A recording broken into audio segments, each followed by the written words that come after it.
Post Live, I'm Mike Sachs. The cover story in the latest issue of The Atlantic shines a spotlight on the use of so-called people analytics in the labor market. Instead of looking at hiring as an art, more companies are seeing it as a science, using algorithms to find and even promote talent. And Michael, I want to go to you now for the look from Evolve, from your company, which is very much steeped in, involved with this new analytic market here. So tell us exactly how this is working out for you, for your clients, for those you work with.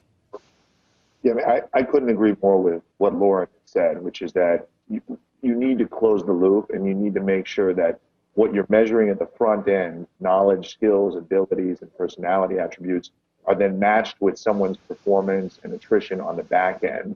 And ultimately, that's what we're involved in doing, is creating algorithms to get more and more predictive over time as we gather more and more data on the workforce. And one example that I like to offer up is we looked at resume information. Recruiters, when they review applicants, they typically look through resumes. They take on average 7 seconds, and what they look for is a work history.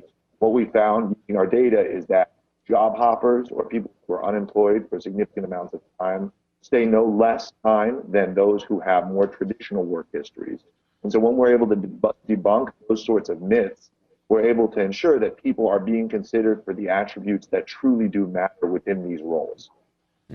Xerox is obviously a giant company that is it's pretty well steeped in tech and data.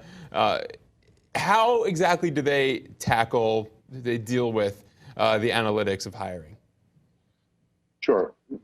So we'll partner with clients like Xerox, and we'll capture all this information at the point of application. So, we'll get at the knowledge, skills, and abilities. We'll get at various behavioral and personality attributes, and then we'll render a score based on how someone does on the assessment.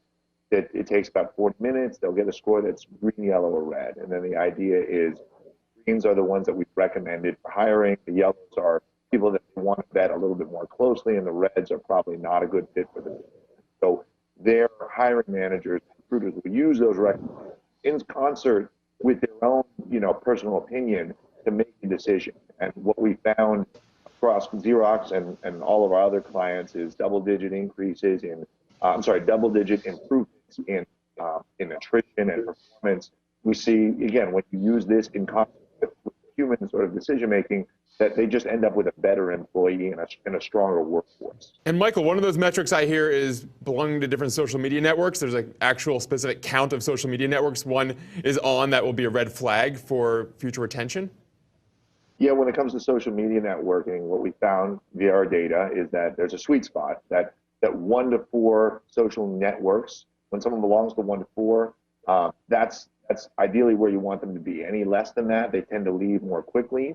Any more than that, they tend to leave more quickly. Again, in many cases, our data can't necessarily get at the causal mechanism, but we can always speculate as to what might be going on here. In many cases, these are technology-enabled and social positions, and so you ideally want someone who is A, tech proficient, tech savvy, and B, who's relatively social, who's good at working with people and communicating with friends.